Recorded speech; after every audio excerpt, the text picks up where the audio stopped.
Hello everyone. Now today we are discussing about the articles of association. Then what is the articles of association? We have already discussed at the time of registration of the company. The memorandum of association and articles of association both are the fundamental documents of the company and which is essential document at the time of registration of the company. The memorandum of company is the fundamental document or charter of the company, and articles of association on the other hand constitute a subsidiary document incorporating the rules, regulations and bylaws governing the general administration and day-to-day functioning of the company.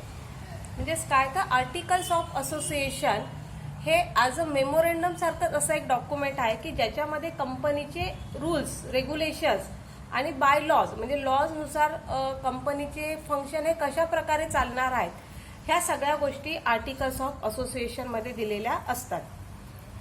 In order to incorporate a company, its memorandum and articles are required to be filed with the registrar of the company. म्हणजे articles of association आणि memorandum of association हे दोन्हीही documents आपल्याला रजिस्ट्रारकडे देणं आवश्यक असतात. The articles of a company contains regulations for the management of the company, as for instance the number of directors, holding of meeting, how documents executed by the company are to be signed and so on.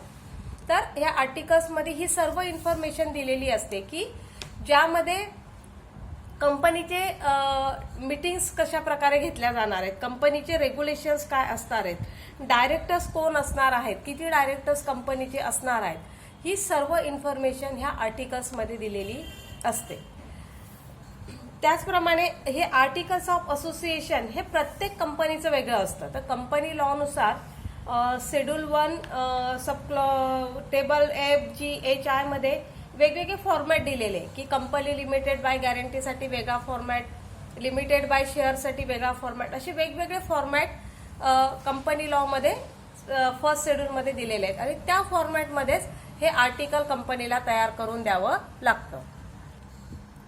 तर एकदा हे article तयार झालं की company ते article रजिस्ट्रारकडे रजिस्ट्रेशनसाठी देत असते.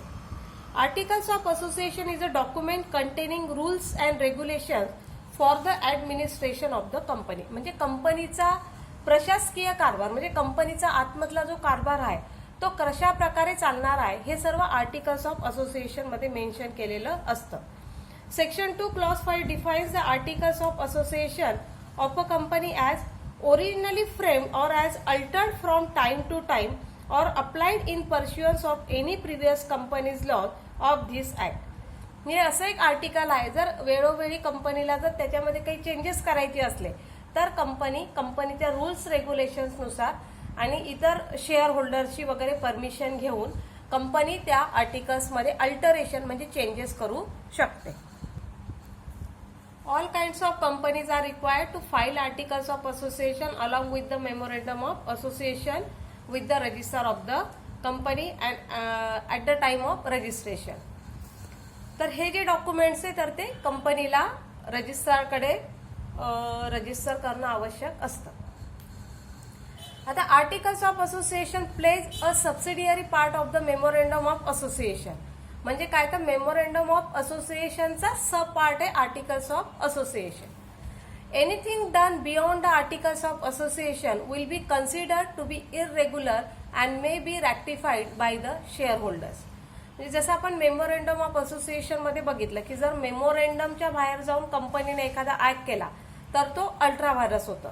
तसंच आर्टिकल्स ऑफ असोसिएशनच्या बाहेर जाऊनही कंपनी कुठलंही काम करू शकत नाही किंवा रूल्स अँड रेग्युलेशनच्या बाहेर जाऊन कुठलंही काम करू शकत नाही. आणि जर तसं कंपनीने केलं तर शेअर होल्डरचं त्यामुळे जर काही नुकसान झालं तर ते कंपनीच्या अगेन्स्टमध्ये ऍक्शन घेऊ शकतात.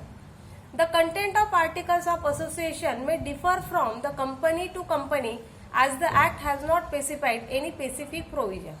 म्हणजे प्रत्येक कंपनीसाठी वेगवेगळा फॉर्मॅट दिलेला आहे. त्यामुळे आर्टिकल्स ऑफ असोसिएशन स्पेसिफिक अशाच फॉर्मॅटमध्ये पाहिजे असं काही लॉ मध्ये त्यांनी इन्क्लूड केलेलं नाही. परंतु कुठले कुठले कंटेंट्स आर्टिकल्समध्ये आले पाहिजे हे कायद्यानुसार तिथे देण्यात आलेलं आहे. See the contents of the article of association may be as follows.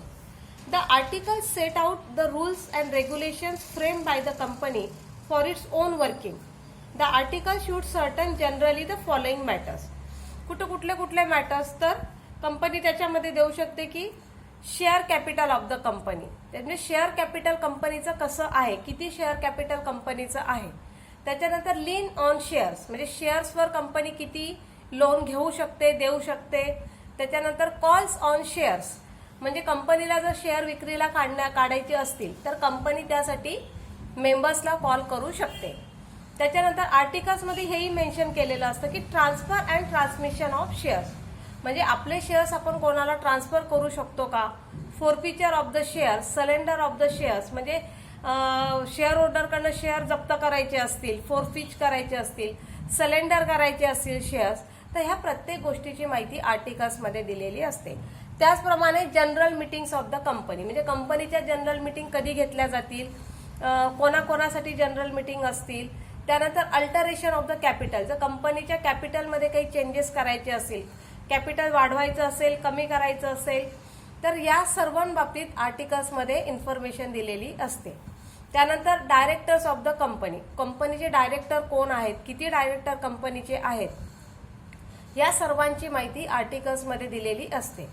डिव्हिडंड्स and reserves, account and audit, borrowing power, winding up, ह्या प्रत्येक गोष्टीची इन्फॉर्मेशन आर्टिकल्समध्ये दिलेली असते.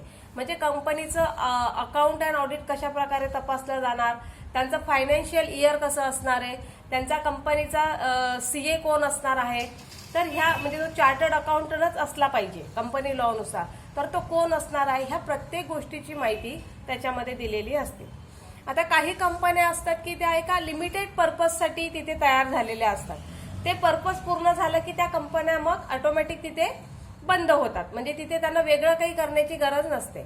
मग ही प्रोव्हिजन सुद्धा आर्टिकल्समध्ये त्यांनी दिलेली असते की winding up of the company, म्हणजे जर ह्या कंपनीचं पर्पज पूर्ण झालं तर ही कंपनी कशा प्रकारे वाइंड केली जाणार, वाइंड म्हणजे कशा प्रकारे कंपनी बंद केली जाणार.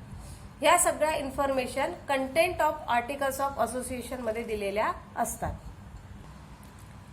मग ह्या आर्टिकल्समध्ये जर कंपनीला काही अल्टरेशन्स करायचे असतील, काही चेंजेस करायचे असतील, जसं आपण पाहिलं की मेमोरेंडम ऑफ असोसिएशनमध्ये जर काही चेंजेस करायचे असतील तर कंपनीला एक स्पेशल रिझोल्युशन पास करून घ्यावं लागतं. तसंच जर आर्टिकल्स ऑफ असोसिएशनमध्ये काही चेंजेस करायचे असतील तर कंपनीला शेअर होल्डर्सकडनं, डिबेंचर होल्डर्सकडनं तसं एक स्पेशल रिझोल्युशन पास करून घ्यावं लागतं आणि त्यानंतरच कंपनी त्या आर्टिकल्समध्ये चेंजेस करू शकते किंवा ते आर्टिकल अल्टर करू शकते. जर एखादी कंपनी प्रायव्हेट कंपनी पब्लिक कंपनीमध्ये ट्रान्सफर करायची असेल तर त्यासाठी फक्त शेअर होल्डरचं स्पेशल रिझोल्युशनची गरज नाही, म्हणजे फक्त त्याच्यावरच कंपनी ते अल्टरेशन करू शकत नाही, तर त्यासाठी ट्रिब्युनलची परमिशन कंपनीला घ्यावी लागते. आता ट्रिब्युनल म्हणजे काय, तर ज्या ठिकाणी कंपनीचे मॅटर्स चालवले जातात, कंपनीशी रिलेटेड समस्या ज्या ठिकाणी सोडवल्या जातात, तर ती असते कंपनीची ट्रिब्युनल. तर त्या ट्रिब्युनलकडनं कंपनीला परमिशन घ्यावी लागते जर प्रायव्हेट कंपनी पब्लिक कंपनीमध्ये इन्क्लूड करायची असेल किंवा पब्लिक कंपनी प्रायव्हेट कंपनीमध्ये जर ट्रान्सफर करायची असेल तर त्यासाठी वेगळी परमिशन घ्यावी लागते. आता ह्या आर्टिकल्स ऑफ असोसिएशनशी रिलेटेड दोन महत्वाचे डॉक्ट्रिन्स आहेत, ते म्हणजे doctrine of constructive notice and doctrine of indoor management.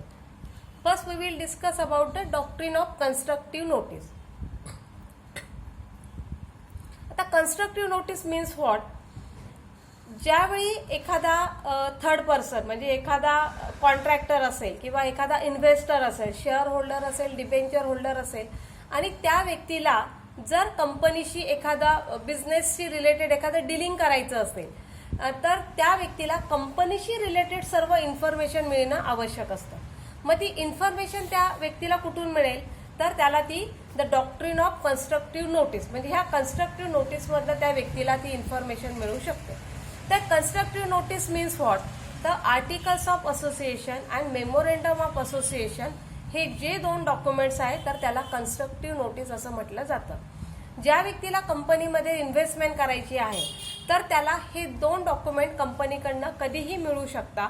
कंपनीची जी काही प्रिस्क्राईब फीज असते ती फीज भरल्यानंतर त्या व्यक्तीला कंपनीचे हे दोन्ही डॉक्युमेंट्स मिळू शकतात. मग ह्या कन्स्ट्रक्टिव्ह नोटीसचा अर्थ काय, म्हणजे याचं इम्पॉर्टन्स काय, तर ज्यावेळी एखादा इन्व्हेस्टर कंपनीमध्ये एखादा इन्व्हेस्टमेंट करत असेल, एखादा कॉन्ट्रॅक्ट करत असेल आणि त्याला कंपनीची जी काही इन्फॉर्मेशन हवी असेल तर ती सर्व इन्फॉर्मेशन त्याला ह्या 2 कंपनीच्या पब्लिक डॉक्युमेंटमधनं मिळू शकते. मग जर समजा कंपनी त्या डॉक्युमेंटच्या बाहेर जाऊन जर एखादा काही काम करत असेल, एखादा बिझनेस करत असेल, एखादा कॉन्ट्रॅक्ट करत असेल, कोणाकडनं लोन घेत असेल, तर ते कंपनीचं झालं इनडोअर मॅनेजमेंट, म्हणजे कंपनीची आतली मॅनेजमेंट झाली, ज्याच्याशी आउटसायडरचा काहीही संबंध नसतो. तो आउटसायडर फक्त कशावर बिलीव्ह करेल, तर कंपनीचे हे 2 जे काही डॉक्युमेंट्स आहे ते वाचून, त्याच्यामधली इन्फॉर्मेशन वाचूनच तो व्यक्ती कंपनीशी डील करू शकतो.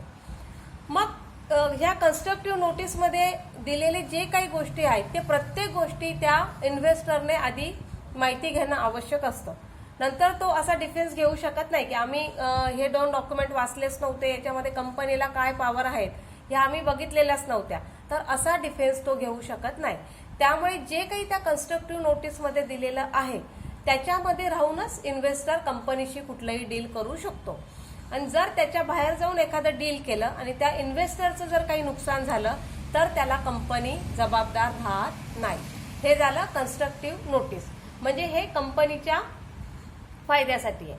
तसंच एक दुसरं डॉक्युमेंट आहे ते म्हणजे indoor management. The memorandum and articles of a company are public documents and can always be inspected at the office of the registrar of the company. However, details of the internal procedure and the observance of or non-observance thereof are not open to the public eye. The outsider has no means of knowing what has actually taken place behind a closed door of a company. म्हणजे कंपनीच्या internal मॅनेजमेंटमध्ये काय चालू आहे हे पाहण्याची आउटसाइडरला किंवा इन्व्हेस्टरला कुठलीही गरज राहत नाही. The doctrine of constructive notice can be invoke by the company to operate against the personal dealing with the company. त्याच्यासाठीच हे डॉक्ट्रिन ऑफ कन्स्ट्रक्टिव्ह नोटीस दिलेलं आहे की कंपनीच्या इंटरनल डिलिंगशी थर्ड पर्सनला कुठलंही देणं घेणं राहत नाही आणि त्याच्यामध्ये काय चालू आहे कंपनीच्या आतमध्ये याची सुद्धा माहिती तो कंपनीला विचारू शकत नाही. The outsider cannot embark but only can acquaint upon the memorandum of association and articles of association. तर कंपनीचे जे कोणी मेंबर्स इन्व्हेस्टर असतील कंपनीमध्ये इन्व्हेस्ट करणारे तर ते फक्त मेमोरेंडम आणि आर्टिकल्सवर रिलायबल राहून कंपनीशी कुठलाही कॉन्ट्रॅक्ट करू शकतात. Therefore, the doctrine of indoor management was evolved so that an outsider could presume the regularity of such management. म्हणजे त्या मॅनेजमेंटच्या रेग्युलॅरिटी ह्या 2 डॉक्युमेंटच्या बेसवर डिपेंड राहून आउटसाइडर कंपनीशी कुठलेही डिलिंग करू शकतात. तर इनडोअर मॅनेजमेंट मध्ये काय होतं की कन्स्ट्रक्टिव्ह नोटीस हे कंपनीचे 2 डॉक्युमेंट्स आहेत की जे पब्लिकला मिळू शकतात, पण इनडोअर मॅनेजमेंट विषयी आउटसाइडरला कुठलीही इन्फॉर्मेशन मिळू शकत नाही. तर ह्या इनडोअर मॅनेजमेंटशी रिलेटेड एक फेमस केस झालेली आहे रॉयल ब्रिटिश बँक व्हर्सेस तुर्कन. तर आता ह्या कंपनीमध्ये काय झालंय, ह्या केसमध्ये काय झालेलं आहे तर आपण बघूया की it will be seen that the doctrine of indoor management lays down a principle of assumption which is contrary to the assumption made under the doctrine of constructive notice. तर कन्स्ट्रक्टिव्ह नोटीसच्या विरुद्ध हे इंडोर मॅनेजमेंट आहे. आता constructive नोटीसमध्ये काय म्हटलंय, wear as the doctrine of constructive notice protects the company against third person. म्हणजे ही constructive notice third person पासून कंपनीला प्रोटेक्ट करते. म्हणजे थर्ड पर्सन त्या 2 डॉक्युमेंट्सवर विश्वास ठेवून कंपनीशी कुठलाही कॉन्ट्रॅक्ट करतो. परंतु इंडोर मॅनेजमेंट काय करतात, तर indoor management protects third party against the company. म्हणजे थर्ड पार्टीला प्रोटेक्ट करण्यासाठी हे इंडोर मॅनेजमेंट आहे. म्हणजे कंपनीच्या इंटरनल मॅनेजमेंटमध्ये काय चाललेलं आहे हे पाहण्याची थर्ड पर्सनला गरज नाही. तो त्या 2 आर्टिकल्सवरच बिलीव्ह करून कंपनीशी कुठलाही कॉन्ट्रॅक्ट करू शकतो. मग ह्या रॉयल ब्रिटिश तुर्कन केसमध्ये काय झालेलं आहे, where the under articles the director of the company were authorized to borrow only such a sum of money as may from time to time be authorized by a resolution of the shareholder passed at a general meeting of the company. The directors took a loan from Turkan. The shareholder claimed that since they had not passed any resolution authorizing the directors to borrow this amount, the loan was not binding on the company. म्हणजेच की ह्या केसमध्ये काय झाले की directors काही loan घेतात आणि त्या कंपनीमध्ये कंपनीच्या आर्टिकल्समध्ये त्यांनी मेन्शन केलेलं असतं की जेव्हा कंपनीला कुठलंही लोन घ्यायचं असेल तेव्हा कंपनी शेअर होल्डरची मीटिंग घेईल, त्यांच्याकडनं एक रिझोल्युशन पास करून घेईल आणि त्यानंतरच कंपनी कुठलंही लोन घेऊ शकते. परंतु ह्या केसमध्ये डायरेक्टर्सने तसं केलेलं नाहीये. डायरेक्टर्सने डायरेक्ट लोन घेतलं आणि लोन घेतल्यामुळे त्या शेअर होल्डर्सने कंपनीच्या अगेन्स्ट ऍक्शन घेतली की हे लोन घेण्याचा कंपनीला अधिकार नव्हता, त्यामुळे हे लोन कंपनीवर बाइंडिंग राहणार नाही. तर ह्या केसमध्ये कोर्टाने काय डिसिजन दिलंय की it is shown that directors could borrow money subject to the share holders resolution. The outsider is entitled to infer that such a resolution had been pass. He could presume the regularity rather than the irregularity of the company's indoor management. तर कंपनीचे जे share holders आहेत तर ते असं believe करतील की कंपनीमध्ये जे काही चाललेलं आहे ते व्यवस्थित चालले, रेग्युलर चाललेलं आहे. आणि जर कंपनीने त्याच्या बाहेर जाऊन आतमध्ये जर एखादं काही गोष्ट केलेली असेल तर त्याच्यामुळे जर शेअर होल्डरचं काही नुकसान झालं तर शेअर होल्डर त्याला जबाबदार राहणार नाही. त्यांचं नुकसान सर्व त्यांना कंपनीकडनं भरून मिळू शकतं आणि कंपनी त्या गोष्टीसाठी तिथे लायबल राहू शकते. तर हेच प्रिन्सिपल कंपनी लॉ मध्ये एका सेकंड केसमध्ये कोर्टाने हे केलंय. त्या केसचं नाव आहे Premier Industries Bank Limited versus Carlton Manufacturing Company. तर ह्या केसमध्ये कंपनीने काय म्हटलं, कोर्टाने काय म्हटलंय, if the directors have power and authority to bind the company but certain preliminaries are required to be gone through on the part of the company before that power can be duly exercised, then the person contracting with the directors is not bound to see that all these preliminaries have been observed. He is entitled to presume that the directors are acting lawfully in what they do. तर कंपनीमधले जे directors आहेत ते काय करतायत हे पाहण्याची आउटसाइडरला गरज नाही. ते त्याच्यावर प्रिझ्युम राहून कंपनीशी कुठलंही डील करू शकतात आणि त्यात त्यांना कुठलंही नुकसान झालं तर त्याला पूर्णपणे कंपनी जबाबदार असेल. पण तिथे ह्या इंडोर मॅनेजमेंटला काही एक्सेप्शन्स दिलेले आहेत कंपनी लॉ मध्ये. Exceptions to the doctrine of where the outsider cannot claim the relief on the ground of indoor management. आता हे जे एक्सेप्शन आहेत, जर हे एक्सेप्शन्स थर्ड पार्टीजला ऑलरेडी माहीत असतील तर तो इंडोर मॅनेजमेंटच्या बेसवर कंपनीच्या अगेन्स्टमध्ये कुठलाही क्लेम करू शकत नाही किंवा कंपनीच्या अगेन्स्ट कुठलाही रिलीफ मागू शकत नाही. तर ते कुठले कुठले एक्सेप्शन्स आहेत, तर knowledge of irregularity, knowledge of articles, negligence, forgery, त्याच्यानंतर सस्पिशियन्स ऑफ इरेग्युलॅरिटी आणि ignorance of the company's articles. म्हणजे जेव्हा आउटसाइडरला एखाद्या कंपनीविषयी एखादी न्यूज बाहेर आलेली असेल की ह्या कंपनीचा कारभार व्यवस्थित चालू झालेला नाहीये, व्यवस्थित चालत नाहीये किंवा कंपनी जी आहे ती आर्टिकल्स आणि नियमांच्या बाहेर जाऊन कुठलंही काम करत आहे, असं एखाद्या पब्लिक नोटीस द्वारे जाहीर झालेलं असेल किंवा एखाद्या पेपरच्या न्यूजमध्ये जाहीर झालेलं असेल आणि ऑलरेडी त्या कंपनीमध्ये काही रेग्युलर चाललेलं नाहीये कामकाज, ह्या गोष्टींची जर आउटसाइडरला ऑलरेडी माहिती असेल तर तो इंडोर मॅनेजमेंट ह्या डॉक्ट्रिनचा बेनिफिट घेऊन कंपनीच्या अगेन्स्टमध्ये क्लेम करू शकत नाही. त्याला जर ह्या गोष्टी ऑलरेडी माहिती असतील आणि तरीही त्याने कंपनीशी एखादं डील केलेलं असेल तर अशा वेळी कंपनी त्याच्या कुठल्याही गोष्टीला जबाबदार राहणार नाही. ती व्यक्ती स्वतः त्या गोष्टीसाठी जबाबदार असेल आणि त्याच्या होणाऱ्या नुकसानीसाठी सुद्धा जबाबदार असेल.